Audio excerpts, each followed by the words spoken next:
Mafia, are you ready?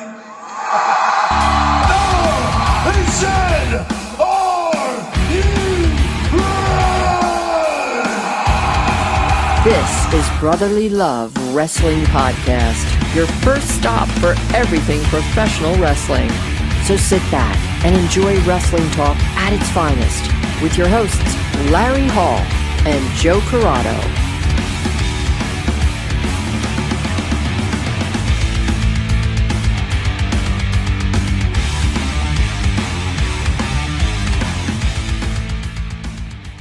Welcome everybody to Brotherly Love Wrestling on Facebook, as Joe clearly talks about the shitty Florida Panthers. Tell me I'm wrong. Tell me I'm wrong. Fucking shit's ugly. It doesn't belong in hockey. Anyway, It looks like it belongs in like the Premier League or something. as you can see, joining us for the first time in a little bit, you've been away for a while, is our producer, Bill Fry. Bill, welcome back. What's up, guys? How's it going? I like that we're getting a nice side angle of you this time. Wait, Yeah. screw the front shots. Let's go more like business casual. We'll go on the side view shot. We'll just wait until halfway through, and then I do the cat filter that comes across, and you know. That look, you see the reaction? That was like, whoop. Nope, Yeah. not at all, nothing. Is there supposed to be something that goes with that? Am I missing something You just here? had no response to it whatsoever. I thought he could go something better. There was a Like he could have cropped the Kane mask on him or Mankind. He could have made it at least relevant to the fucking conversations. Well, the reference was in that there was Ernest a the lawyer. Cat Miller was the reference. There was a lawyer that was giving legal proceedings, and a cat filter came on, and he had to give his entire legal proceedings with a cat filter face. Like I said about See, relevance. I told you. Like I said about relevance.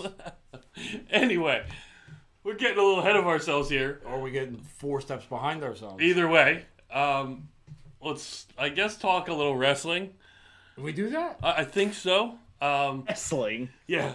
Who watches that anymore? Fuck that shit. Let's talk something else. Let's talk. Let's talk naps. Oh no, you know what? When's the last time you had a really good nap? He's trying to. This is my show, damn it. Well, I'm sorry. I figured you would want to talk about the fact that we could talk about the Celtics play-in game. Well, no, we can talk about No. I can rub Larry's face in that Busting later. my balls about the Boston Celtics on my show. Fuck you. No. Absolutely fucking not. No. I can only do that. But anyway, I got to take a nap yesterday. It was one of the best things in the world. It was like an hour and a half. Like it was It's solid. It was It's- legit. yeah, that was that's the a solid nap. first nap I've taken Yeah. in at least probably three years, maybe. Like a legit nap. Like not even a hangover nap, just the middle of the day. Got home early, took a nap, and it was the best thing in the world. I could have used that time to catch up on wrestling, but I didn't. I napped. But look, you're caught up. I am. You know I what I mean? heard from the grapevines that this was a surprisingly good pay-per-view, so I was intrigued, and I watched it. Now, did it deliver? Do you agree? Do you think that aside from the obvious elephant in the room moment, I'll tell you what. everything else around it? Why don't we go over the pay-per-view, and I'll go over our thoughts. Okay. Instead of just saying it as a whole, because there was a lot that went on that pay-per-view, and it was a little bit surprising to the WrestleMania Backlash that we were going to get. I thought we were just going to get all rematches from WrestleMania, but that wasn't the case. It wasn't. Hold on, Dr. Pepper's creeping up. It wasn't like the WrestleMania Backlash of WrestleMania. It was like new developing storylines or storylines that might have happened before WrestleMania. But it wasn't what I thought it was going to be. Let's put it that way. Yeah, I agree. I think the second it was named WrestleMania Backlash, I thought it was doomed. yeah, everyone, it was, oh, great. Now they're telling us we're getting the exact rematches from WrestleMania, not just doing it. But I agree. I think I'm pleasantly surprised, as well as the pay-per-view came off. You could at least mark down 5 other times that we said that about a WWE Yeah. pay-per-view Yeah. over the last year. Yeah, no, you're I'd right. say at Absolutely. least 5 times, which Yeah. is almost batting 500. That's not a bad ratio. Bill, what'd you think of the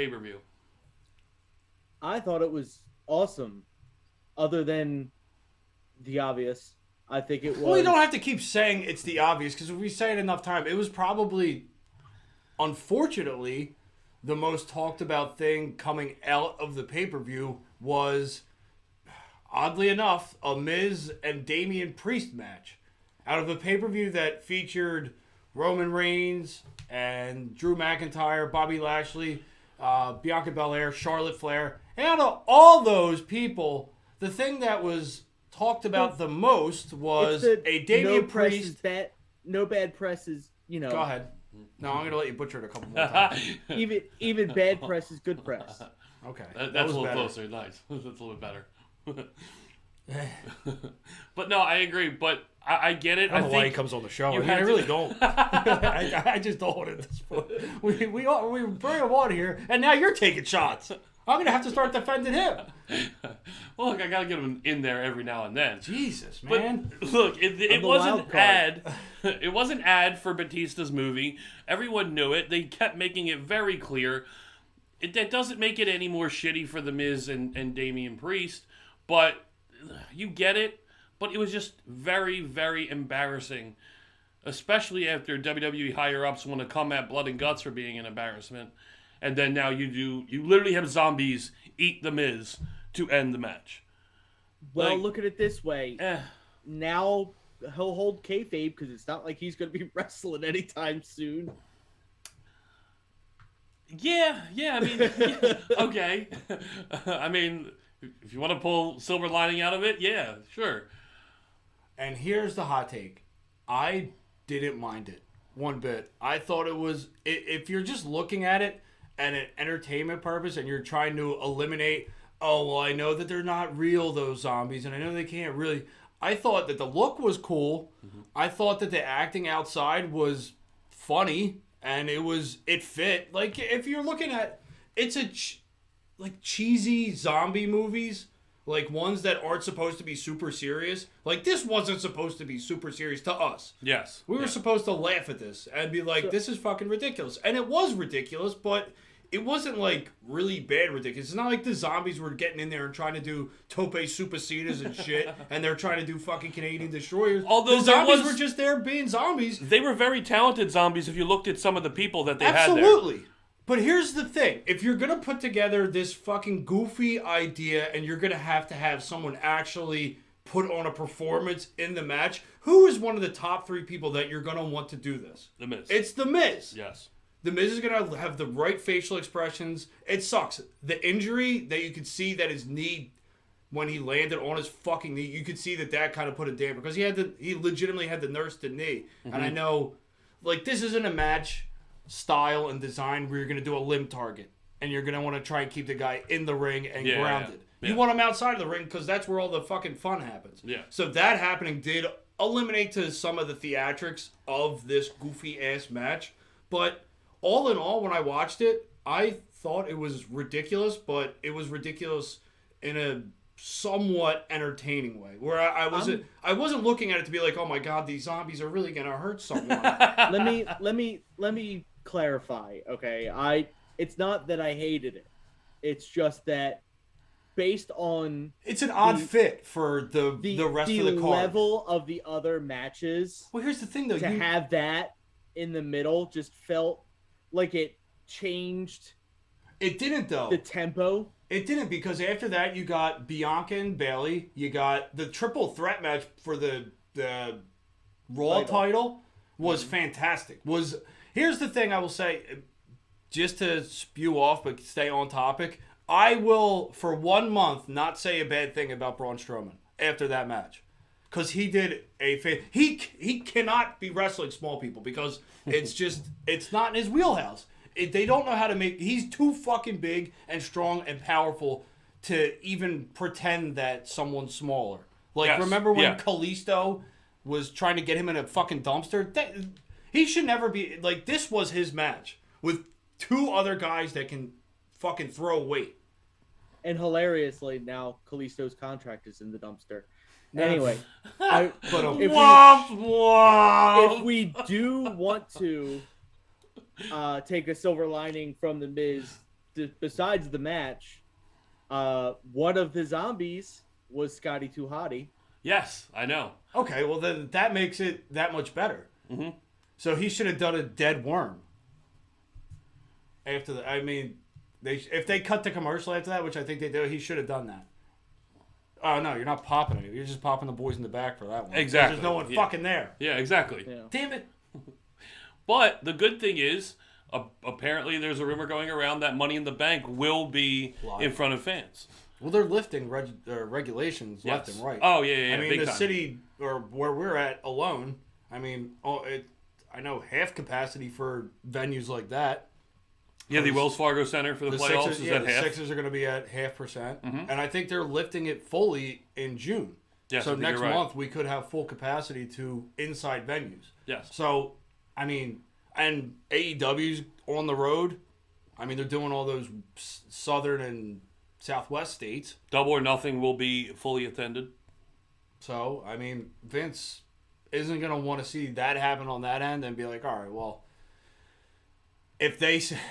Here's how I'll look. Well, if we stay safer for an extra week, we look like the good guys.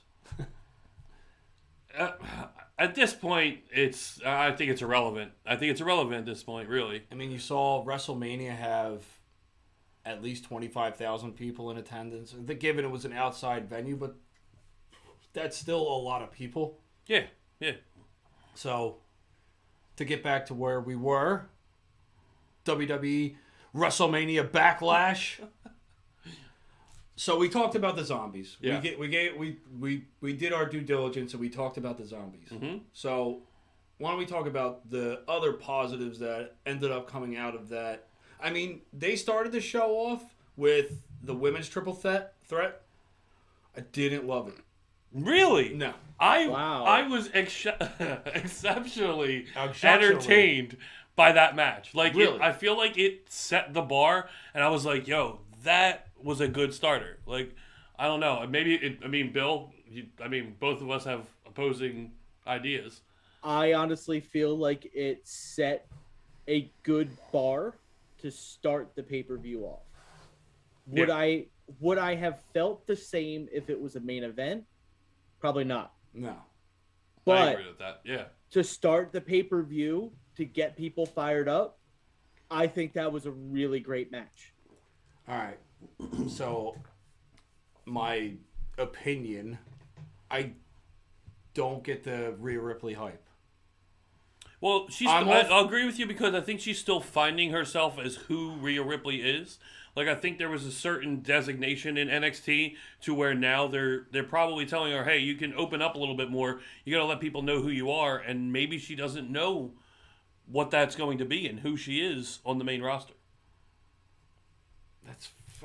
That's all well and good. It's just that I feel like her being against Charlotte, I don't know if that's doing her any favors. Like, I just don't. It's hard to explain. I just don't see She's the hype. what, 6'1"? Yeah, I mean, Yeah. she's tall and she's big and she's So strong. who do you but, put up against her other than Asuka? I mean, they have to find someone. Who else is in the division that isn't a tag team? Now Yeah. Shayna and Nia don't have the titles anymore. Yeah, give me Ripley versus Baszler? Baszler, please. Let me watch that feud. I'll take Shayna Ripley. Yeah. They have It dropped. was good in NXT. Well, Yeah. here's the thing, though. They dropped the ball with Baszler, too. They did it. They did her like they did Strowman. They had this absolute monster coming out of the Elimination Chamber and killed the momentum. And she should have been main eventing. Like, she should have been in that main event picture for far longer. We have a long history if we want to go down, kill Well, pushes. I'm talking recently. I'm pretty sure on any show, 1 through 100, we could probably pull up something that we said. Well, they need to get pushed. They need to get pushed.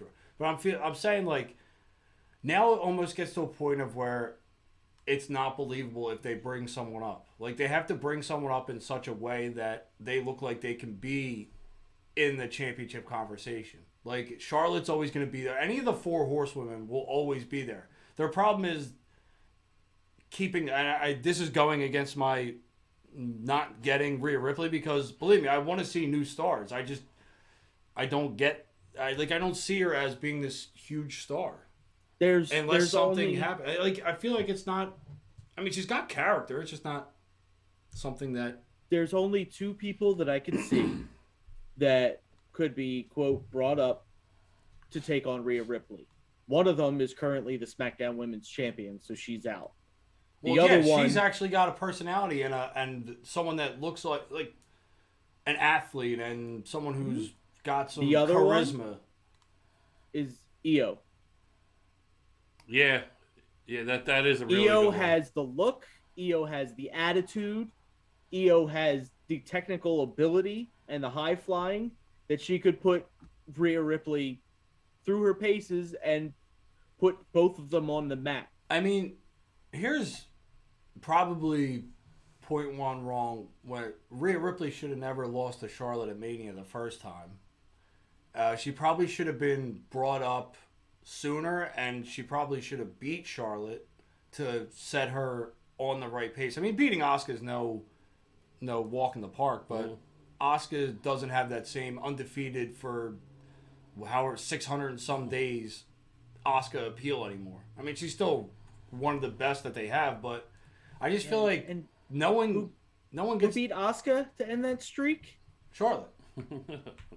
I mean, Charlotte's the trophy bearer. She's got every trophy there is. She just wasn't the first tag team women's champion, but she was still, wasn't she? Oh no, wait, her and Asuka did win. No, they didn't. Did they? I don't even fucking remember. They won the title together. Did they? Yes, but they did. that was recently. So so she's got it all. Pretty much. So the only person who has more is China. Well, yeah, it was because Charlotte didn't cross over to the men's side. To the men's side and take the IC title. Yeah, yet. I think that's still gonna happen eventually. I'd kill for a Charlotte Damian Priest match. That's an odd choice. It is very odd. They both work very similar. If you think about it, they're both tall, lanky, kind of stiff. Yeah, but I mean, wouldn't you want someone with an opposing style? Unless you put her against Big E, but I feel like Big E would just bear hug her. I don't know. Damian Priest. I feel like there's many more other avenues to go down over Damian Priest. Mm-hmm. Especially if they work stiff. What the hell? Who wants to watch that match? No, I'm not saying working stiff. I'm saying that they're like stiff, like they walk stiff. Like a stick up their ass? They're not very fluid. They're more very... What the fuck is he talking about? I don't think Charlotte is that fluid. When she walks? No. That Charlotte tends to be very... I don't want to say, like... I can't think of the correct terminology that I would want to use. Are you talking... So far you said she wrestles like a big man would wrestle. Well... Like, she's not... She's kick she punch? does her... Like, the big boot. I was going to say, the like, those types of things where she is very, like... She does a fucking moonsault. She's not your Sasha or your Bailey. No, and not only that, you're looking at Sasha, Bailey, Alexa, the list goes on and on. A lot of them are 5'1", 5'2", 5'3", as opposed to a 6'1", Charlotte Flair. So, yeah, she has to wrestle as a big man because there's such that difference. And that's what I'm saying. Her NXT run, she was very fluid. And when they you first keep saying brought that up, word, I feel like that's the wrong word to use. Her moves were fluid. Yes, Oh, but can a person be fluid? It's kind of like she Aquaman? limited. It's kind of like she kind of limited herself, I guess. Huh. Like it seems like she's fitting a mold rather than what she could possibly do. Yeah, the surgeon's bold. It's so stupid. She did get the mole removed. I Mole. So one thing I wanted to, I know we were talking about the pay-per-view, but I do kind of want to talk about AEW as well, because we haven't really sat around and talked wrestling. We've done a lot of interview shows. We talked Blood and Guts, didn't we? Blood and Guts we did talk about, but Last week? I don't know. Maybe it's just me. I thought last week's AEW Dynamite was better than Blood and Guts. I mean, I watched it from start to finish completely. I put my phone down and I watched the entire thing uninterrupted. And from Moxley coming out to Wild Thing against Nagata, that match, it wasn't 5-star Tokyo Dome match, but like everything that it meant for New Japan's title, first time defended in the United States, like that was, talk about starting off the right way. That was amazing. Yeah, see, they're able to do a lot more cooler shit when they work with other companies. Yeah. Like those first time evers are a little bit cooler than the WWE's first times ever. Mm-hmm. Yeah, but them working with NJPW is going to mean a lot more than anything they did with Impact. I mean, it boosted Impact for what, 2 weeks maybe? I'd say 2 hours. Just the show. I'd say that duration of that show, and it was awful after that. I don't think Kenny Omega is a draw. I don't think he's this big draw, and I don't think he did and AEW did Impact any favors. Because we're not talking about the pay-per-view that Impact just had. We're not talking about anything that they're doing right now, and that might be on us. But I don't think the wrestling world as a whole is talking about Impact Wrestling. Not really. No, I think you're right. I think if anything, I would expect us to end up talking about MLW more than we talk about Impact. I mean, when MLW lands on the network and they start airing regularly, I think you're right. Because it looks like they got a better network deal, and I mean, you'll see where it goes. They're more of a underground kind of like feel to it anyway. Yeah, so is Evolve. Oh yeah, well Evolve was fun to watch too. So was ECW. Mm-hmm. Mm-hmm. So I mean, it's just that Impact, for what they have, I feel like they should be able to stretch it a lot further. But I feel like they stifle themselves in so many different ways. And I think AEW working with them should have been a lot bigger than what it seemed to have been. I mean, for what it's worth, it looks like the only people benefiting from it are Gallows and Anderson. Yeah. I'd say nobody. Yeah, pretty much. I'd say nobody else is actually benefiting from that in Impact other than them, only because they work directly with Kenny Omega and the Young Bucks. And even then, I don't think they're not even the most. The champion right now isn't even the most talked about in his own company. I'm still holding firm that Impact will become more relevant in July. Okay. You think that When Samoa Joe is going to sign with them? Samoa Joe signs and shows up at Slammiversary. Okay. So that's a big, big what if. So we can't bank on that happening. If anything, we can bank on him maybe going back to ROH or even signing with AEW himself. Either way, if he signs with Impact, I think he's going to be more featured on AEW. But anyway, I digress. Kenny Omega right now and that whole elite, I don't even think they crack top 3 of most interesting on their own show. I think you have Pinnacle, Inner Circle. I think you have Miro now with Darby Allin and that whole thing. I think him going against, who came out? Lance Archer came out at the end of that match. I think that's a hell of a lot more interesting than fucking anything that Kenny Omega's doing right now. And I would even say, I just had it too, and I lost it. Dark Order? No, I think Dark Order is kind of Fell by the wayside a little bit, unfortunately, because I think they have a lot to offer, and I think they were picking up a lot of momentum and whatnot. But I'd say, I don't know.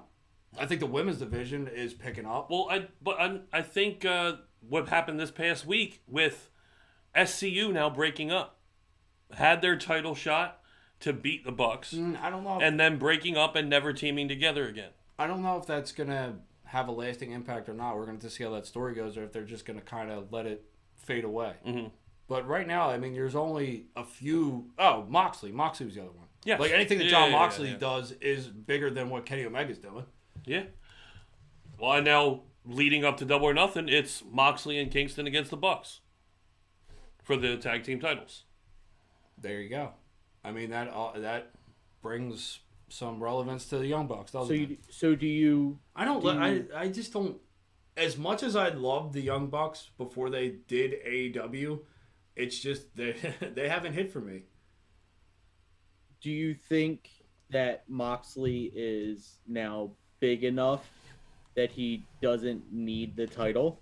Oh, I think he was big enough to begin with that he didn't need the title. I think AEW wasn't big enough. I think his name, I think Jericho, obviously, and Moxley, too. I think 1 and 2 right there, they were bigger than AEW. They still are bigger than AEW, both of them. Combined, they're a lot bigger than AEW.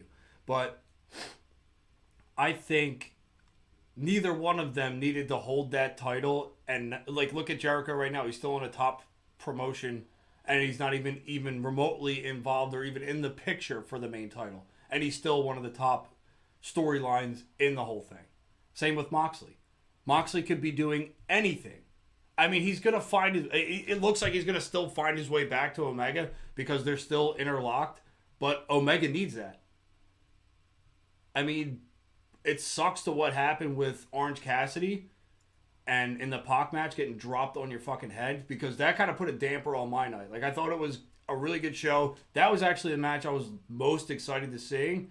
And Cassidy gets hurt, and I'm like, fuck. Kind of deflates my energy for the rest of the show. Mm-hmm. And then kudos to them, I guess, for trying to come up with something on the fly, but ending the match and making it a triple threat, I mean, we've seen that before. You just did it in a weirder way. So, I don't think Omega is main championship material. I just don't.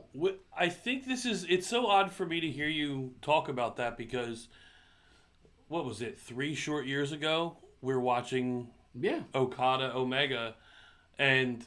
You can't tell me that Omega has that same... Oh, no. Same allure, that same value that he had putting on the best matches of his career. He's not putting... They're trying to make him an entertainer, and he's not. Well, and that's he's the thing. Not. That's he's exactly boring, what it is. And he's stupid looking. Yeah. Like, he's not entertaining at all. He doesn't... If someone my age or older resonates with that, then God help you, because it's not it's not entertaining at all. He looks like a fucking dork. He doesn't look like a champion. I will say, Kenny Omega is a dork. Yes. But I think most of the appreciation for Kenny Omega, besides Best Bout Machine... He was big in Japan. That's what we can say. Yeah. He was big in Japan. Besides Best Bout Machine, I think, is his connection with that nerd demographic. Like the Undertale, intro to one of his entrances, the thing with him and the Bucks versus New Day in Street Fighter, those types of things. You know what interests me about that? The New Day.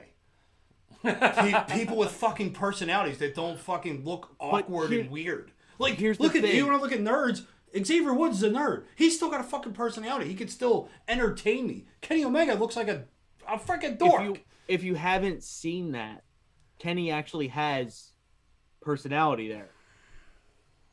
Don't look at me like that.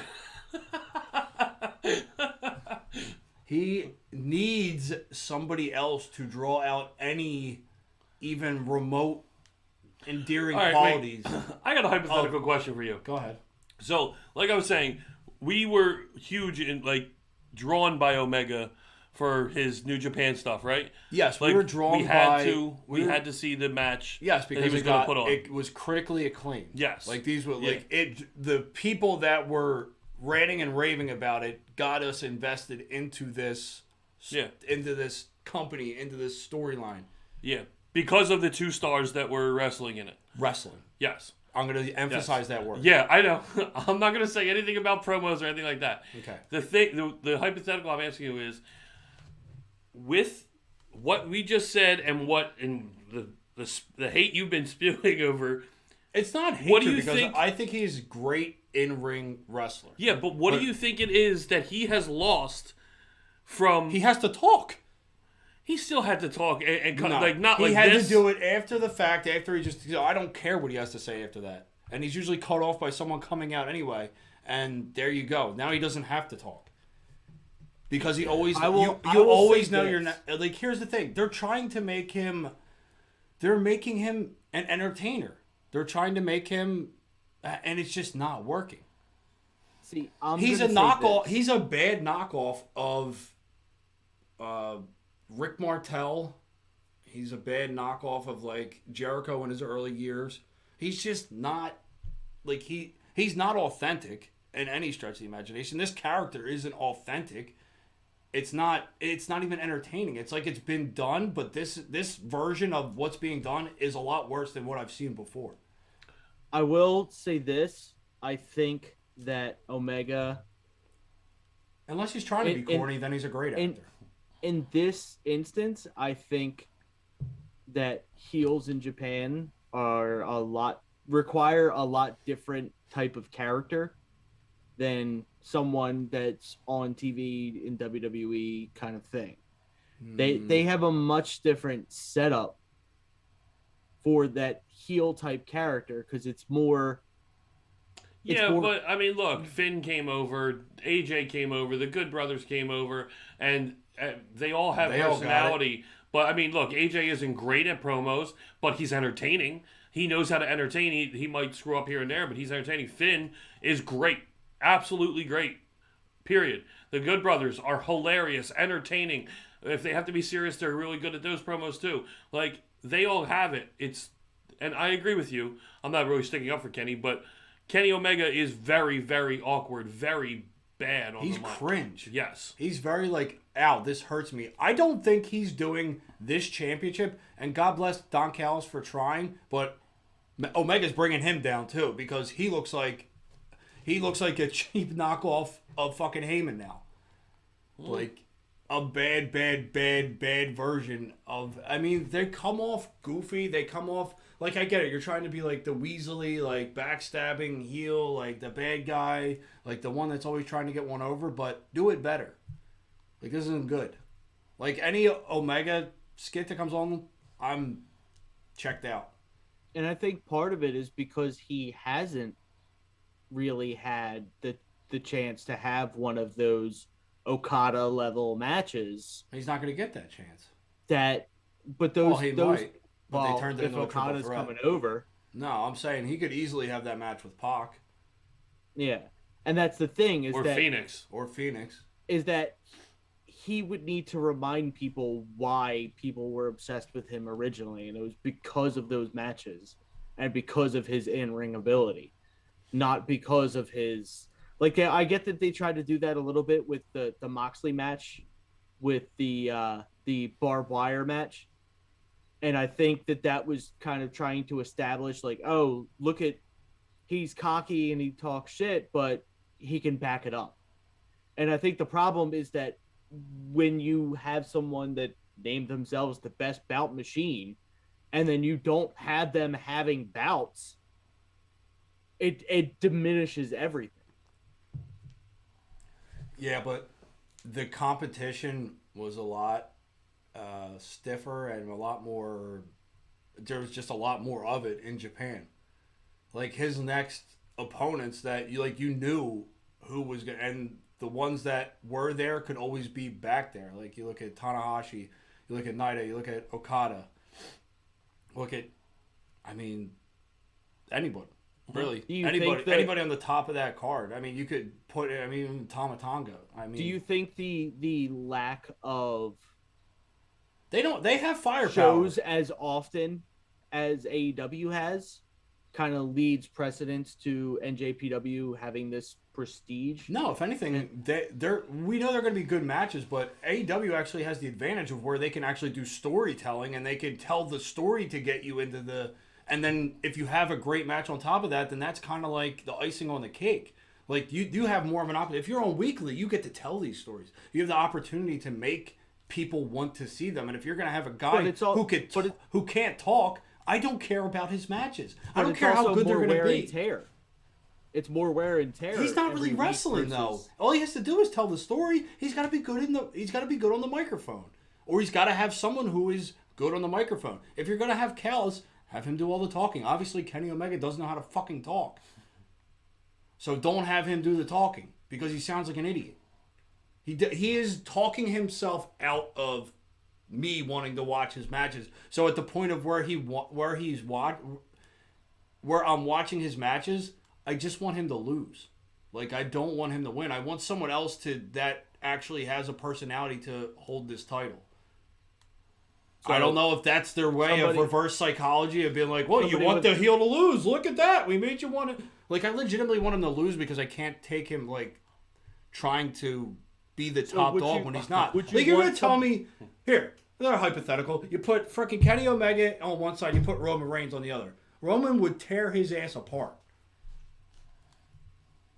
He's believable. Because he doesn't have to speak, and what he does, he makes it mean something. Even if it's fucking 3 words. They know how to do that. And I'm not going to be put on my WWE pom-poms because there's plenty of shit that they fuck up too. But when it comes to their top people, any of their top people would, even their second-tier top people, like I would put Sheamus against Omega, and I would think Sheamus would have a better shot. So does anybody from AEW have the potential to be that level? Other than Jericho and Moxley, who have been at that There's level. plenty of people that have the potential, but they probably worked for WWE. Like, I think Miro could easily, if he's going to use this ruthless aggression style and bring it to AEW and just be a dominant TNT champion, I'm all for it.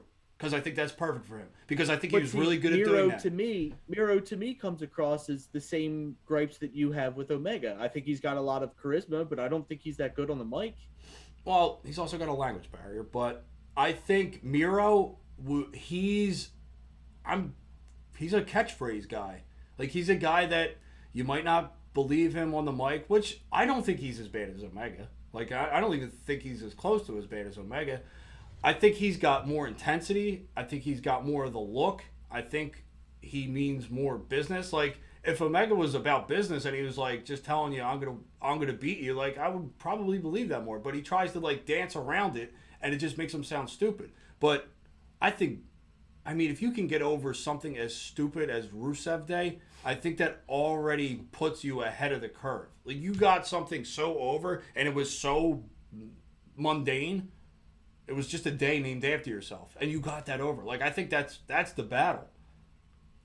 Fuck, man. I mean, Dillinger had it too. Or Sean Spears. Like, they know how to get over. Like, they were in the system. They know how to get over. Like, anybody that wasn't in that system, no, I think they're going to have a harder time because they're trying to take a different avenue. I mean, there's going to be people that are going to get over, but they're never going to be as over as even the third tier. And I would put, right now, Daniel Bryan would probably be in that third tier. And Daniel Bryan's one of the greatest that they had, I think. I don't see it because I don't see them getting as big as even the lesser knowns of WWE. I don't know. I think you're underselling AEW a little bit. I think you look at people like a Darby Allin, like the Jurassic Express, Jungle Boy, obviously Orange, obviously Pac, and now Pac, of course, WWE. But a lot of the other guys, they are those superstars for AEW. And they're way more different, more diverse than anything that WWE has. Are they, though? Absolutely. The difference between a Jungle Boy, Luchasaurus, with then Orange Cassidy, with, I mean, who else was I saying? I said Pac, but like they're all different all over the place. They can all do different things, but they can also lead. And I think in Darby Allin, that was the other name. Darby Allin, for sure. And even though a lot of his stuff I'm not a big fan of, I still see the talent. You could see him leading the way for AEW. I think he is, honestly, like Miro obviously has the title right now. I think Darby is their Miz. As far as like Intercontinental Championships or TV Championships, whatever. He is going to be that workhorse. He's going to live in the mid-card? I think he is. And he's going to be that workhorse for that company. I think the two people that have the best potential to match up against a WWE is MJF and Ricky Starks. I think they both have the potential on the mic and in the ring that they could get up there.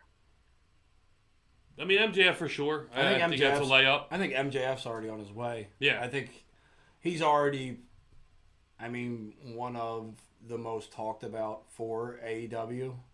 Mm-hmm. I mean, in all honesty, the person that's, once he's actually back in wrestling, the person that's probably going to carry him is going to be Cody. Cody's already, I'm going to eliminate the speech he had the other day because that Wasn't great. That wasn't great. No, but it wasn't great. 9 times out of 10, Cody's going to put the best promo together. He's going to put the best storyline together. He's going to put his all into whatever he's doing, and it's going to be a legit storyline. It's going to be entertaining with everything he does. So I think he's the guy that's going to be the standard for AEW. I think he's got the most. I know he came from the system and he's Dusty's kid, but I mean, he's got everything. He's got everything you need to be the top star for that company. I think it's only a matter of time when he's on top, and I think when he's on top, he's going to be on top. He's going to be not like Dusty. He's going to be like their Ric Flair. I mean, I can definitely see it. I can't argue that. I think he's the guy. I mean, I think Cody is the guy that's going to have to elevate this younger talent. He's the guy that's going to have to. You didn't like the Cody promo last week? No.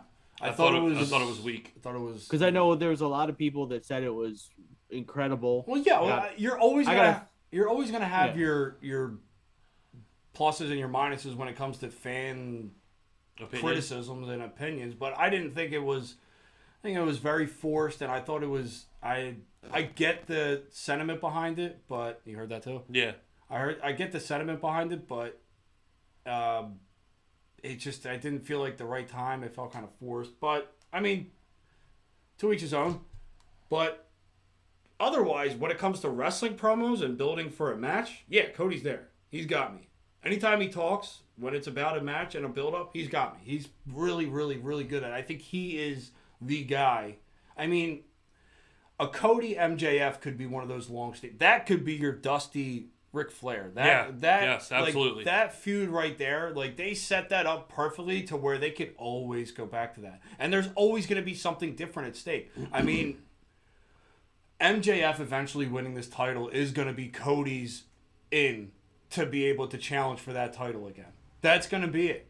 Cody's going to come back, MJF's going to win the title, and Cody's going to win that title from MJF. He's going to be able to challenge him because there's going to be some words, and MJF's going to say, fine, I know I can beat you. I have these guys with me. I'll lift it. And that's going to be Cody's big aha moment where he finally wins the big one, where he's able to come back after a match stipulation where he could never challenge for the title again. And he's going to eventually beat the odds, and he's going to win the title. I mean, the story's there.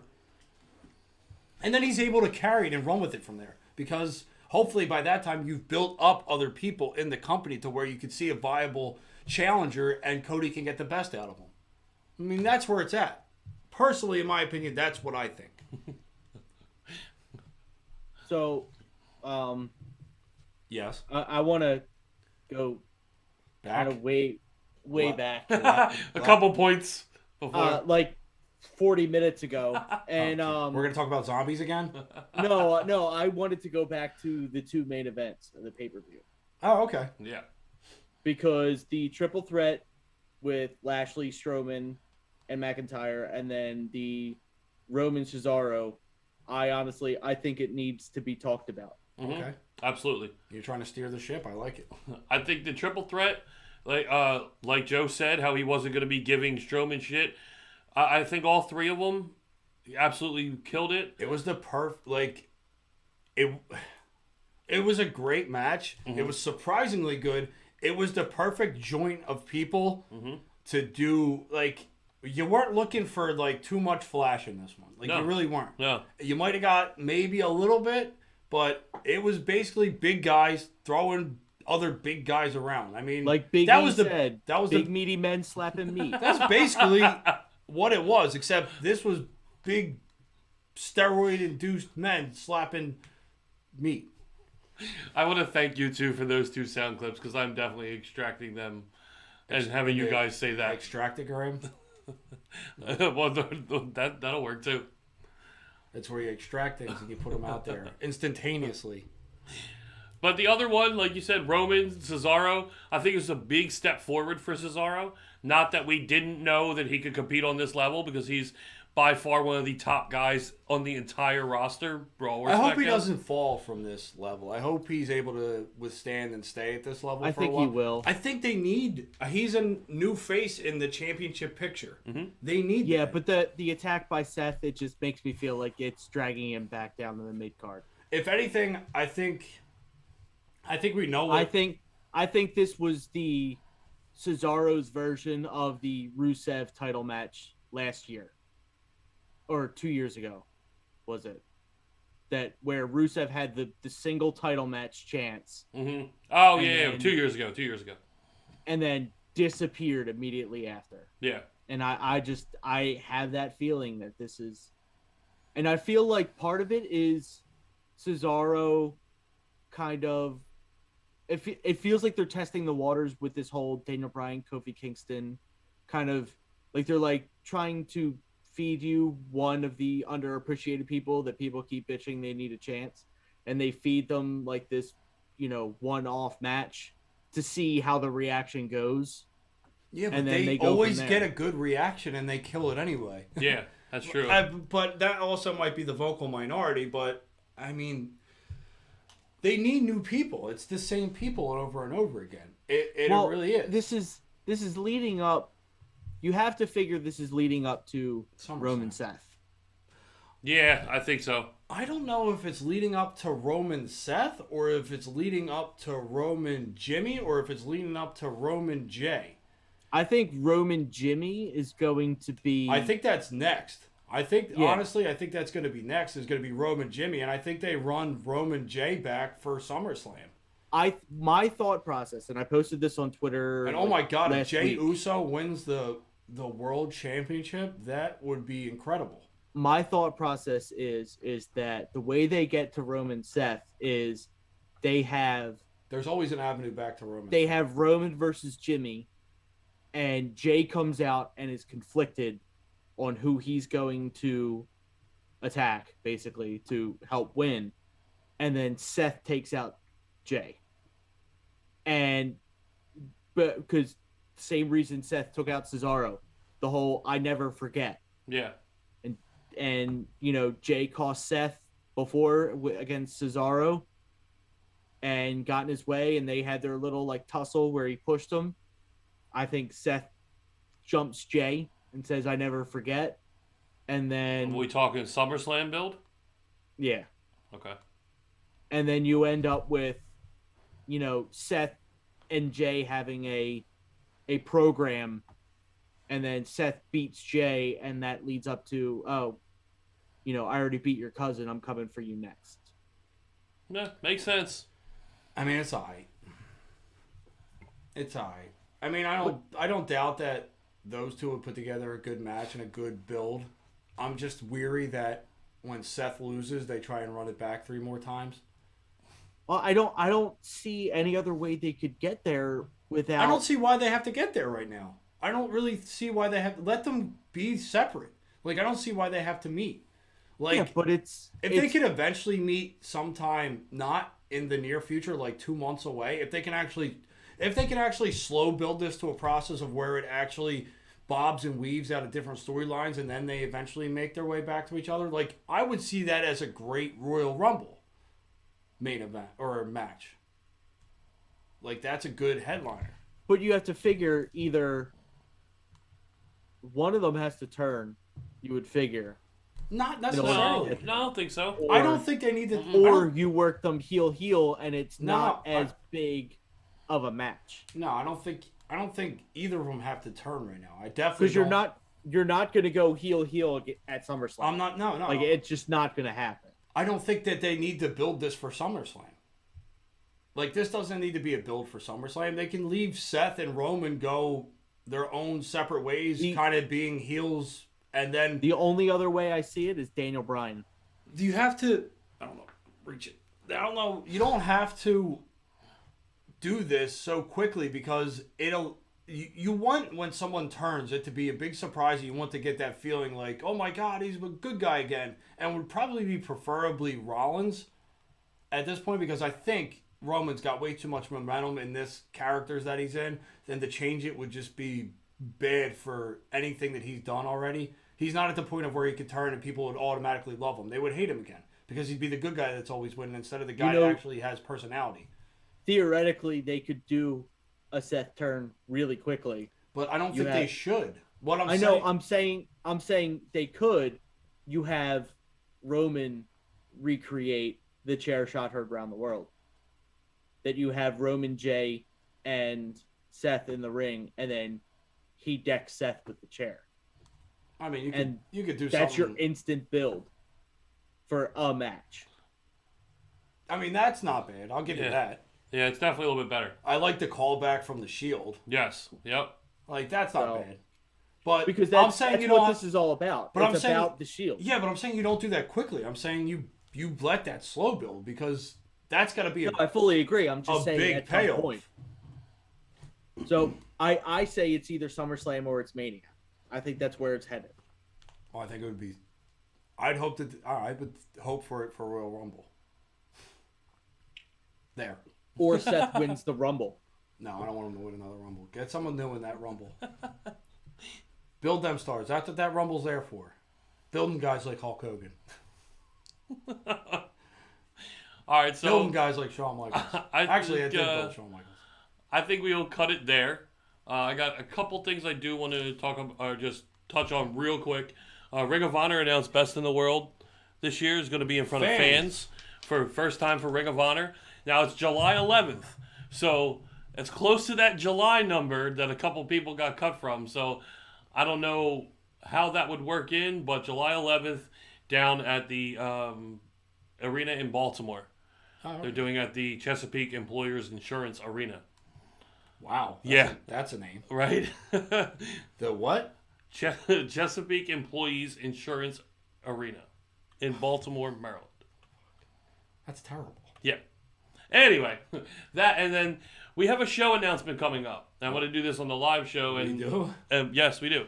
So, and we are literally 1 month to the day from Black Wrestlers Matter 2 on Juneteenth next month. So, because of that, because we are sponsors of the show and sponsoring the title match between Frontman Jossie and JDX, we are having a sit-down the week of Black Wrestlers Matter. We have our first sit-down. Yes, Frontman Ja and JDX both on the show at the same time, talking about the match. The showdown before the throwdown.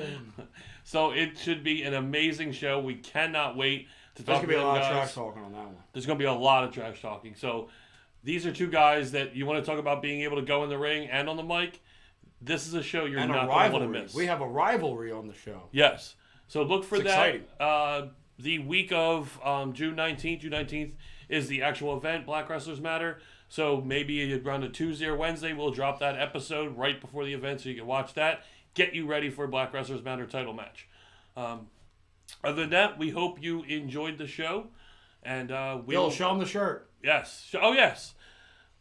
Perfect Brotherly Love Wrestling classic orange tee. You can find all that on whatamaneuver.net. Look at our collections, Brotherly Love Wrestling.